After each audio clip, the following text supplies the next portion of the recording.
Assalamualaikum warahmatullahi wabarakatuh. Saya Septian Nujayadi akan menjelaskan tentang jina.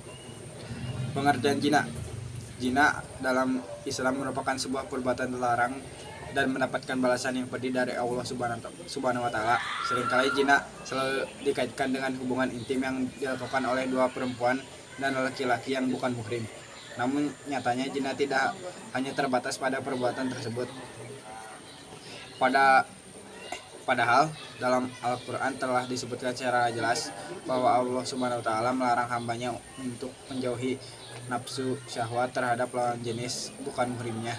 Selain mendatangkan dosa dan ajab yang pedih dari Allah, melakukan zina juga dapat menimbulkan berbagai bahaya hingga ancaman penyakit pada tubuh apabila dilakukan secara terus-menerus.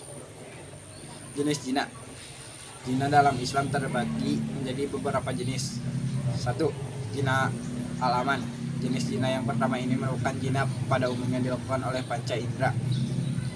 2. Zina gairu muhsan. Zina gairu muhsan merupakan zina yang dilakukan oleh seorang wanita atau laki-laki dengan status pernikahan yang belum sah atau belum menikah. Berzina adalah perbuatan haram. Zina dalam Islam secara tegas merupakan perbuatan haram dan termasuk ke dalam dosa besar.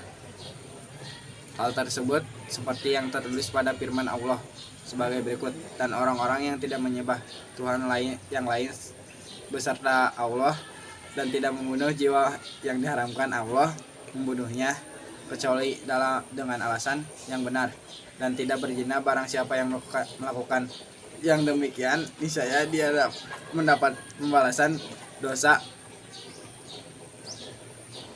68 kali lipat, akan digandakan ajab untuknya pada hari kiamat, dan dia akan kekal dalam ajab itu dalam keadaan terhina. Quran Surat Al-Furqan ayat 68 sampai 69.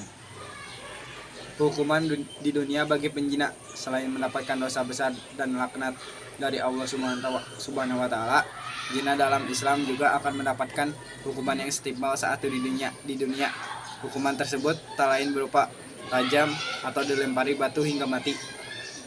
Sedangkan pada pelaku yang belum menikah, maka pelaku akan mendapatkan hukum cambuk sebanyak 100 kali hingga diasingkan dalam kurun waktu tertentu. Bahaya melakukan zina. Tak hanya berdosa, zina dalam Islam juga dapat mendatangkan berbagai bahaya yang mengintai bagi para pelaku, terlebih jika hal ini seringkali dilakukan, maka berbagai ancaman gangguan kesehatan juga dapat timbul hingga mengakibatkan kematian.